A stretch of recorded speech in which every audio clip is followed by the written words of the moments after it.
네. 자, 이 개장 전에 또 12월을 마감하는 입장에서 또 산업 생산 지표가 나온 것 같습니다. 광공업 생산이라고 하는데요. 취재 기자를 연결해서 이 내용만 좀 잠깐 들어보고 가도록 할까요? 네. 취재 기자 연결되면 그다음 바로 연결해서 알아보도록 하겠습니다.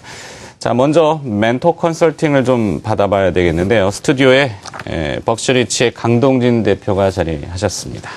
안녕하십니까? 안녕하십니까? 자, 다사다난 연말 되면 많이 쓰지 않습니까? 네네. 네, 올해도 참 많은 일들이 있었습니다. 오늘 제목 타이틀은 빛과 그림자 이렇게 정해 오셨는데요. 네. 사실 그림자가 있으면은 두려워하지 마라. 빛이 바로 옆에 있다는 얘기다. 이런 네. 또 반어적인 얘기도 있습니다만 사실 그림자는 좀 춥죠. 예. 네, 오늘 우리 증시는 좀 추웠던 것 같은데 글로벌 주요 증시는 매우 화려했고요. 예. 글로벌 주요 증시의 흐름을 좀 짚어주시겠습니까? 예. 올해 세계 정시는 너무 화려했죠. 선진국 중심으로 화려했었는데요. 그 요인은 그레이트 로테이션이라고 명명되는 유동성의 대변환 때문에 그랬다. 그렇게 말씀드릴 수 있겠습니다. 세계 정시 동향표를 함께 살펴보면은요, 베네수엘라를 제외하고, 그 아래, 많이 오른 나라들의 면면을 보면 대부분이 선진 시장입니다. 일본이 지난 1년 동안에 무려 55%는 급등을 했고요. 미국 정시, 독일 정시 등등도 지난 주말에 역사상 최고치를 경신할 정도로 혹은 독일의 경우는 역사상 최고치입니다만 나스닥의 경우는 13년 최고치 그리고 S&P 지수의 경우는 지난 1년 동안에 무려 44번의 신고가를 경신을 했습니다. 이 신고가가 역사상 최고치입니다. 얼마나 좋았는지 이 수치로도 확인을 할 수 있을 것입니다. 그러나 그 아래 면면을 보신다 그러면은 파란색의 나라들을 한번 살펴보시기 바랍니다. 터키가 지난 1년 동안에 무려 18%를 폭락을 했고요. 브라질 시장 그리고 중국, 우리나라 등등의 시장은 올해 추웠다 그렇게 말씀을 드릴 수 있겠습니다. 요인들이 있을 텐데요. 내년도에도 이들 나라가 일부 국가의 경우는 어려울 것이다 하는 그런 보고가 있고요. 또 한편으로는 이들 덜 오른 나라 중에서 우리나라와 중국, 러시아의 경우는 내년도에 기대되는 시장이다 하고서 골드만삭스가 보고서를 내놨으니까요. 한편으로는 기대되는 면도 있다. 그렇게 정리를 해드리겠습니다. 네. 자, 이번에는 유동성 점검도 해봐야 될 것 같은데요. 미국이 이제 내년부터 테이퍼링이라고 하는 양적 완화의 점진적인 축소를 선언했습니다. 네. 미국의 국채 수익률이 종가 기준 3%를 주말에 넘겼더군요. 자, 이제 돈의 흐름이 어떻게 변화를 보일까요? 예, 우리가 이 10년 만기 미국채 수익률 동향을 자주 들여다보게 되는데요. 그 정도로 유동성 기류의 변화를 이해하는데 중요한 지표다 그렇게 말씀을 드릴 수 있겠습니다. 지난 주말까지 조금씩 오르다가 드디어 3%대에 올라와 있습니다.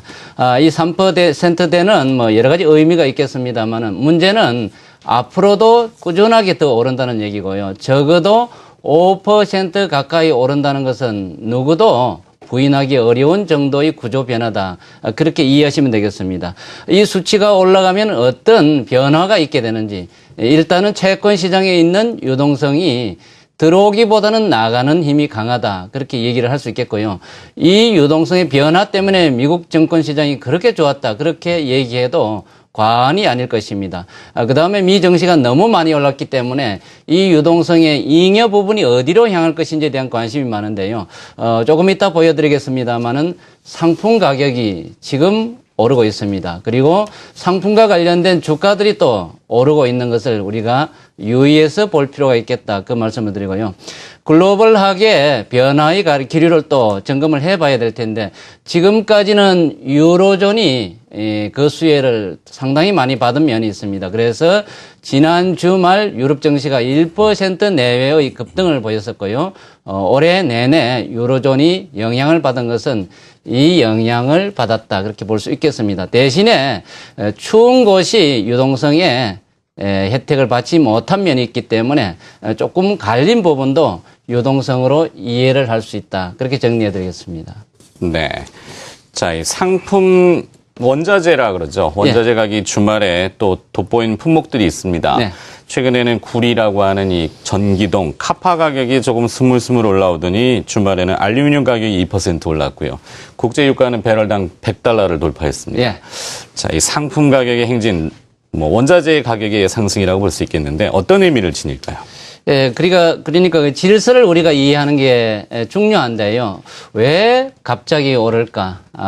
GDP 성장률이 오르니까 경제가 호황 국면에 있으니까 이것들의 수요가 늘어서 그렇다. 그렇게 해석을 할 수도 있겠죠. 그것보다는 원초적으로 글로벌 잉여 유동성이 돈이 되는 상품 시장 쪽으로 흐른다는 것에 초점을 맞추는 게 중요하다. 그 말씀드리고요. 그 다음에 테이퍼링 이슈. 미국 시장에서 중앙은행이 시장에서 채권을 사주는 규모를 줄인다. 이게 이제 테이퍼링의 용어가 되겠죠.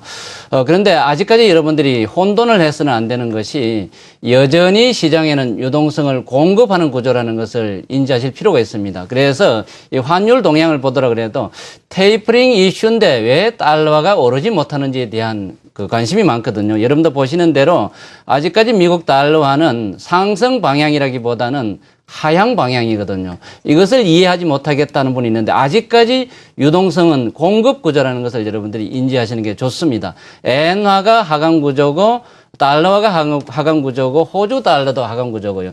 그러면은 그 이면에 어디가 강세 구조인지를 살펴봐야 되는데 유로화가 아주 강세 구조고 우리나라의 원화가 강세 구조고 중국의 위안화가 강세 구조라는 것을 먼저 이해하실 필요가 있겠습니다. 그다음에 상품 시장의 구조 보시겠는데요. 제가 노란색으로 이렇게 표시를 해놨습니다. 여러분 CRB 지수가 지난 11월 이후에 아주 뚜렷하게 강세 상승 방향이라는 것을 인지하실 필요가 있겠고 유가도 따라 오르고 있습니다. 이것이 유동성의 기동 방향하고 같다. 그렇게 이해하시면 되겠습니다. 그다음에 제가 미국 시장 좀 소개해 드리겠는데요. 미국 시장은 목요일까지 사상 최고치였고요. 금요일도 장중 기준으로는 사상 최고치를 경신을 했습니다. 무엇이 오르고 무엇이 내렸는지를 살펴보면 역시 소재 관련주들이 많이 올랐습니다. AK3 6% 급등을 했고요. US 스틸도 많이 올랐습니다. 그 다음에 FCX라는 구리 관련 종목도 1.7% 올랐고요. 알코아의 주가도 알루미늄 관련주가 되겠죠. 이 종목도 2% 이상 올랐습니다. 그 다음에 에너지 관련주 엑슨모빌도 올랐고요. 그 위에 다우케미칼 등등도 여전히 고공권이거든요. 소재 관련, 에너지 관련, 유화 소재 관련 종목군들이 일제히 오르고 있는 것을 우리가 눈여겨서 볼 필요가 있겠다. 그렇게 정리해 드리겠습니다. 네. 자, 이번 주에는 2013년도와 2014년도가 공교롭게도 교차하는 한 주가 되겠습니다. 네. 내년은 가보년 말의 해라고 하던데요. 자, 국내 증시가 과연 어떻게 될 것이냐. 이 엔저 현상으로 인해서 우리 자동차 업체는 위협을 받고 있다. 네. IT는 IT대로 또 지금 또 좀 어려운데 그것을 대체로 지금 정유 유화 쪽 얘기해 주셨어요. 네. 그것이 대체주가 좀 될 수 있는지 2014년도 증시 전망 우리는 좀 어떨 것 같습니까? 네, 우리나라 시장은 그동안에도 쭉 논의도 했고 걱정도 많이 했던 부분이죠.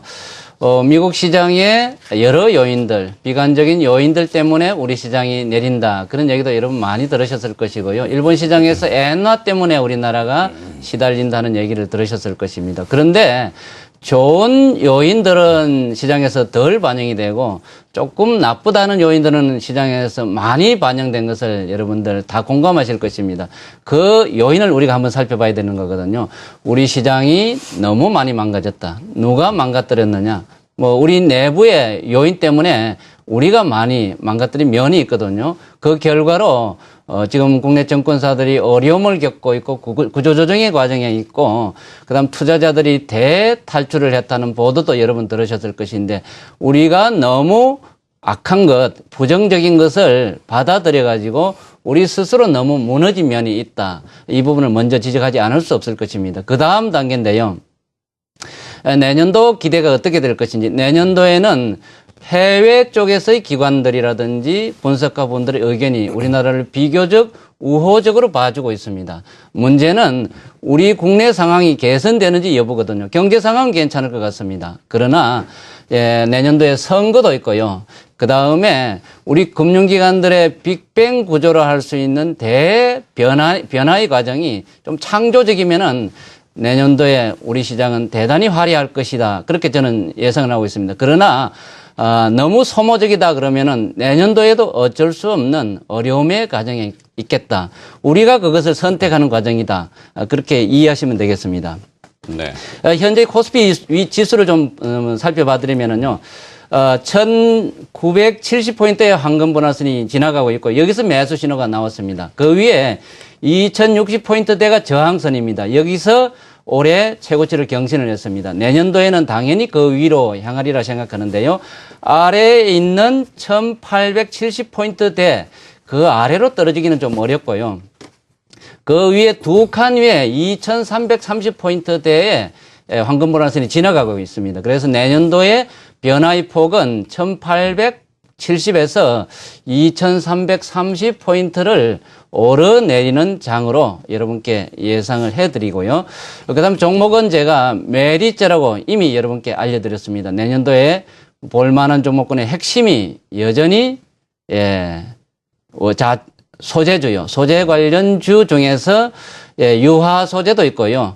그 다음에 메탈 쪽도 있고, 그 다음에 섬유 소재도 있고, 그 다음에 에너지 쪽 소재가 있는데 이쪽이 핵심이 되겠다. 그렇게 정리해 드리겠습니다. 네. 자, 강동진 대표는 주말에 새로운 식구를 맞이하셨죠? 네, 예, 그렇습니다. 아드님이 장가를 갔는데 네, 외국분이 며느리로 또 오셨고 스튜디오에 지금 계세요. 사실은 네, 시아버님이 방송하시는 걸 또 보시기 위해서 나와 계시는데 시간에서 소개는 시켜드리지 못하겠지만 며느님께 한마디만 해주시죠. 그냥 평온하게 세상에 빛을 잘 순종해가지고 살아라 하는 말씀을 드리고 싶습니다. 알겠습니다. 스프리디. 하여튼 뭐 소개를 못 주시게 되어서 좀 안타깝습니다만 글로벌 융합 시대에 내년 또 좋은 일들이 많이 생길 거라고 생각합니다. 한 해 동안 고생을 해주셨고요. 멘토 컨설팅 받아봤습니다. 벅셔리치의 강동진 대표가 했습니다. 고맙습니다.